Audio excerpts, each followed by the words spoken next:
Selamat pagi, salam jumpa bersama dengan Morning Call GPIB. Apa kabar Ibu Bapak Saudara-saudara, adik-adik yang terkasih dalam Tuhan Yesus?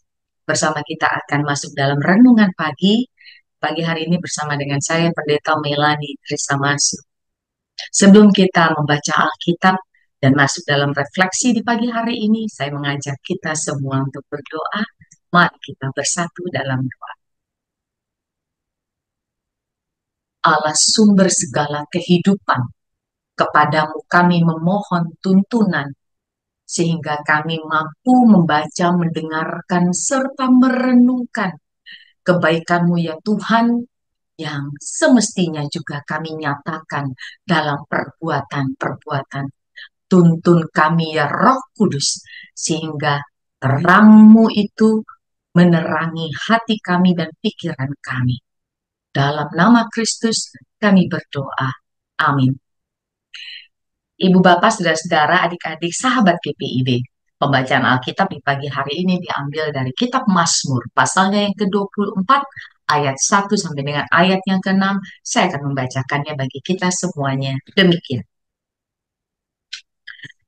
Tuhanlah yang mempunyai bumi serta segala isinya dan dunia serta semua penghuninya. Sebab dialah yang mendasarkannya di atas lautan dan menegakkannya di atas sungai-sungai. Siapakah yang boleh naik ke atas gunung Tuhan? Siapakah yang boleh berdiri di tempatnya yang kudus? Orang yang bersih tangannya dan murni hatinya, yang tidak menyerahkan dirinya kepada yang semu dan yang tidak bersumpah palsu. Dialah yang akan menerima berkat dari Tuhan dan keadilan dari Allah penyelamatnya. Inilah rombongan orang yang menanyakan dia, yang mencari wajah-Mu, ya Allah Yakub. Demikian pembacaan Alkitab. Sahabat GPIB, pembacaan Alkitab dari ayat 1 sampai dengan 6, namun saya memfokuskannya pada ayat 1 dan kedua. Kita mau belajar dari beberapa hal, informasi yang menarik gitu ya, dan saya fokuskan pada pada isu air. Mari kita ulik beberapa informasi penting ini. Secara sains, bumi kita ini unik. Bumi adalah satu-satunya planet di tata surya kita, gitu ya, yang diketahui memiliki air dalam bentuk cair yang melimpah. Atmosfer kita kaya dengan oksigen, dan itu membuat ekosistem kita menjadi sangat beragam, begitu. Dan air adalah elemen kunci yang memungkinkan kehidupan berkembang di bumi. Tubuh kita pun mengandung air antara 45 hingga 75%, tergantung usia. Tanpa air tidak akan ada kehidupan seperti yang kita kenal sekarang. Air menutupi 70% permukaan bumi. Namun air tawar yang bisa diakses untuk kebutuhan manusia yang jumlahnya 8 miliar jiwa ini hanya kurang dari 1%. Saudara-saudara yang terkasih, Elon Musk, orang terkaya salah satu terkaya di dunia itu ya, pada waktu Forum Air, Water Forum di Bali pada pertengahan bulan Mei yang lalu, menjelaskan memang bahwa ya masalah krisis air di masa depan bisa diatasi dengan teknologi desalinisasi atau apa namanya, menyaring air laut. Namun teknologi ini masih jauh dan masih sangat mahal. Sedangkan pada saat ini banyak negara, banyak wilayah di Indonesia sudah mengalami emergensi air. Mazmur pasal 24 ayat 1 dan 2 mengingatkan kita bahwa seluruh bumi dan segala isinya adalah milik Tuhan. Dalam teks ini kita melihat bagaimana Tuhan mengklaim kepemilikan atas seluruh bumi. Hal ini mencakup seluruh elemen kehidupan, termasuk air. Di sepanjang peradaban, air memiliki makna yang sangat dalam. yang mendalam.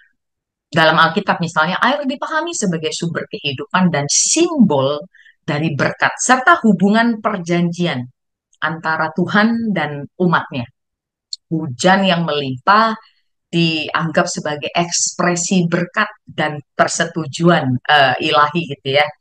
Eh, Juga sebagai ukuran keberhasilan umat berkomitmen terhadap perjanjian mereka dengan Tuhan. Sebagai contoh, kitab Ulangan pasal 11 ayat 10 sampai 17 misalnya ya. Dan dianggap sebagai hadiah Tuhan yang bergantung pada ketaatan umatnya. Nah, saudara-saudara yang terkasih, di zaman Israel kuno dan di masa itu ya, pengelolaan air sangat penting karena negeri Israel dan juga negeri-negeri di sekitarnya gitu hampir sepenuhnya bergantung pada hujan untuk air minum dan pertanian. Mereka memahami betul bahwa tanpa pengelolaan yang baik, air yang menjadi sumber kehidupan dapat menjadi sumber bencana. Nah, ketika kita melihat kondisi ini, saat ini, kegagalan manusia dalam mengelola air ini kan tampak jelas. Dari sudut pandang ilmu pengetahuan kita melihat bagaimana Tuhan menciptakan bumi dengan detail yang luar biasa, memastikan agar semua elemen, terutama air, bekerja bersama untuk mendukung kehidupan. Namun manusia kita gagal menghargai dan mengelola pemberian Tuhan ini dengan bijaksana. Dalam pandangan ajaran Yahudi, air dianggap sebagai elemen yang sangat penting secara teologis maupun ekologis. Kata-kata dalam bahasa Ibrani seperti air, gitu ya, mayim, hujan, chesem, dan sumber air, ma'ayan, mencerminkan betapa pentingnya elemen air bagi kehidupan dan kesejahteraan masyarakat kuno. Ini menunjukkan bahwa air penting dan juga penting bagaimana manusia mengelolanya dengan bijaksana. Di Indonesia kita menghadapi masalah serius terkait air, polusi air, kekurangan akses air bersih, dan kerusakan ekosistem air adalah beberapa masalah yang perlu segera kita tangani. Data dari Bappenas tahun 2018 menunjukkan bahwa Indonesia itu memiliki sumber daya air yang relatif melimpah, tetapi kualitas air sangat memprihatinkan. Kita sebenarnya punya akses air bersih, air minum yang aman gitu ya di Indonesia mencapai 87,75%. Banyak ya. Tetapi sebagian besar sudah dikuasai oleh perusahaan-perusahaan penjual air minum. Dan sekitar 52% sungai di Indonesia tercemar berat.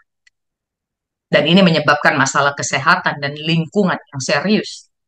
Banyak rumah tangga, terutama di daerah perkotaan, harus bergantung pada air tanah yang sebenarnya tercemar. Standar penggunaan air di negara kita nih seharusnya gitu ya rata-rata maksimal satu orang itu 120 liter air per hari. Tetapi mari kita renungkan, setiap satu lembar baju yang diproduksi itu membutuhkan 2.700 liter air. Ini setara dengan air minum yang dibutuhkan satu manusia untuk 3 tahun. Baju kita berapa lembar satu tahun kita beli. Dan kita kerap tidak membatasi diri untuk konsumsi. Sebagai umat Kristen kita diajak untuk mengambil peran aktif dalam menjaga kelestarian air. Karena melestarikan air berarti menghargai Sang Pencipta dan pemilik kehidupan. Kita bisa mulai dengan hal-hal kecil seperti melakukan restorasi bumi gitu ya, tidak pada skala yang besar, tapi kita mulai dengan mengurangi penggunaan plastik. Kita melakukan daur ulang, pilah-pilah sampah, dan kita tidak membuang air, membuang sampah di aliran air. Kita juga bisa mendukung kebijakan dan inisiatif yang bertujuan untuk melindungi sumber daya air kita. Ada satu pepatah bahasa Jawa begini, alus silem sing warih, yang berarti manusia diciptakan dari air dan selalu membutuhkan air untuk hidup. Namun ingat, makhluk hidup yang lain selain manusia juga membutuhkan air, binatang, tumbuhan, sehingga kelangsungan hidup bumi ini bergantung penuh pada air bersih yang hanya 1% itu. Dalam bulan pelayanan dan kesaksian GPIB ini kita diingatkan bahwa segala sesuatu yang ada di bumi termasuk air adalah milik Tuhan. Karena itu pelayanan kita mestinya mencerminkan rasa syukur dan penghormatan kita terhadap Tuhan dengan menjaga dan melestarikan air serta lingkungan secara keseluruhan. Keberlangsungan dan keberlanjutan ciptaan bergantung pada bagaimana kita mengelola kehidupan, mengelola lingkungan, mengelola air. Marilah kita merenungkan panggilan dan pengutusan kita dengan tunduk pada otoritas Allah sebagai pencipta dan pemilik kehidupan. Bulan Pelkes bukan sekadar peristiwa formal tahunan GPIB. Kita memberikan perhatian yang serius dan mendalam pada pos-pos pelayanan dan kesaksian milik GPIB. Juga menggeluti dan merespons masalah-masalah sosial, masalah ekonomi, masalah lingkungan yang terjadi di wilayah-wilayah pelayanan di mana saudara dan saya kita hadir. Mazmur pasal 24 ayat 1 sampai dengan 2 mengingatkan bahwa seluruh bumi adalah milik Tuhan. Tanah, gunung, lautan, ekosistem yang ada di dalamnya adalah milik Tuhan. Tetapi kita diajak berpartisipasi karena kita adalah subjek-subjek yang juga berpartisipasi dalam kerusakan lingkungan yang serius ini, bukan?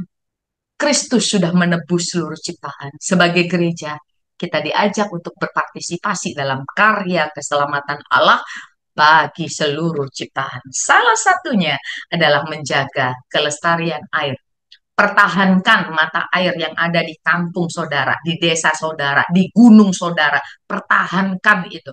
Bergeraklah dengan komunitas setempat untuk menuntut adanya perhatian dari pihak-pihak terkait sehingga lingkungan kita bersih, lingkungan sungai kita bersih.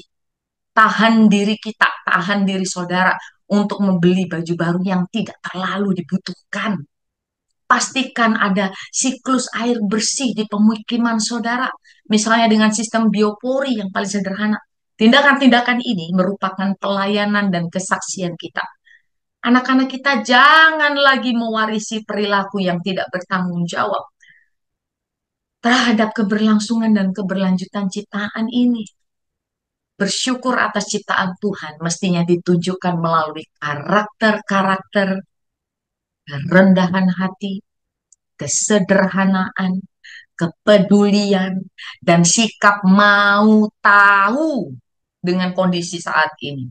Melalui tindakan kita yang peduli terhadap lingkungan, kita tidak hanya menunjukkan rasa syukur kita terhadap Tuhan, tetapi juga memberikan kesaksian kepada dunia tentang kasih dan kuasa Allah sebagai pencipta. Dengan demikian kita akan menerima berkat dan keadilan dari Tuhan dan menjadi saksi yang hidup tentang kasih dan kuasanya bagi generasi-generasi selanjutnya di masa depan. Terpujilah Tuhan Yesus. Mari berdoa. Allah yang kami muliakan dalam Kristus, Sang Pemilik kehidupan, Sang Pemilik bumi. Engkau yang menciptakan kami dan seluruh penghuni di planet ini. Kami memohon ampun bahwa kami kerap tidak mau tahu. Kami tidak peduli dan kami tidak membuka mata dan pikiran kami. Kami mengingat, kami melihat bahwa masih banyak pohon di sekitar kami. Ada orang yang mengurus sampah-sampah ini. Ada pemerintah yang akan memperbaiki semuanya. Kami lupa bahwa kami adalah bagian dari warga bumi. Yang apabila kami tidak turut mengambil bagian untuk merawat, menjaga, memastikan keberlangsungannya, maka tak ada lagi tempat bagi kami di bumi ini. untuk kami boleh mengalami kesejahteraan. Tuhan Yesus tolonglah. Di pagi hari ini, di awal bulan Juni ini, kami semuanya berdoa bahwa GPIB Tuhan sertai. Bulan Pelkes ini, bulan pelayanan dan kesaksian ini mengingatkan kami kembali bahwa perhatian kami terhadap sesama kami baik yang ada di perkotaan hingga di pos-pos Pelkes, dan juga sesama kami sebagai saudara satu ciptaan, yaitu alam dan lingkungan, tempat, ruang, di mana kami bergantung sepenuhnya. Tuhan tolonglah kami, untuk kami menyadari bahwa ini saatnya kami memiliki kesadaran ekologis, kesadaran bahwa tidak ada planet lain untuk tempat kami tinggal. Sehingga biarlah kami diingatkan bahwa Engkau yang memberi planet ini untuk kami jaga dan rawat. Hambamu berdoa untuk pribadi-pribadi, keluarga demi keluarga, dari orang tua hingga anak-anak muda yang turut mengambil bagian dalam renungan di pagi hari ini. Kami semuanya adalah pewaris kasih setiamu ya Tuhan. Terima kasih untuk mempercayakan kepada kami kehidupan. Hambamu berdoa bagi anak-anakmu ini dalam pekerjaan, dalam kuliahnya, dalam studinya, dalam masa pensiunnya, bahkan dalam derita yang dialami karena sakit fisik, sakit batin, sakit yang mereka geluti dari hari ke hari, bahkan tahun ke tahun. Ada problem-problem yang dialami dalam keluarga, dalam rumah tangga, dalam relasi dengan orang tua, dalam relasi dengan anak-anak, dalam relasi dengan rekan pekerja, dan juga dalam pelayanan kami. Tuhan Yesus, tolonglah sehingga setiap jiwa, setiap orang mengalami kedamaian, mengalami kekaguman yang terus-menerus terhadap Engkau yang memberi kekuatan. Sehingga setiap persoalan kami hadapi dengan kekuatan yang Tuhan anugerahkan. Yang kami percaya bahwa akal, budi, dan hikmat yang berasal daripadamu membuat kami sebagai manusia yang lebih baik dari hari ke hari. Dalam nama Tuhan Yesus kami berdoa. Amin. Saudara-saudara terkasih, demikianlah Morning Call GPIB. Selamat beraktivitas, semangat selalu, dan mari kita jaga lingkungan kita, karena kita adalah gereja hijau komunitas biru. Tuhan Yesus memberkati.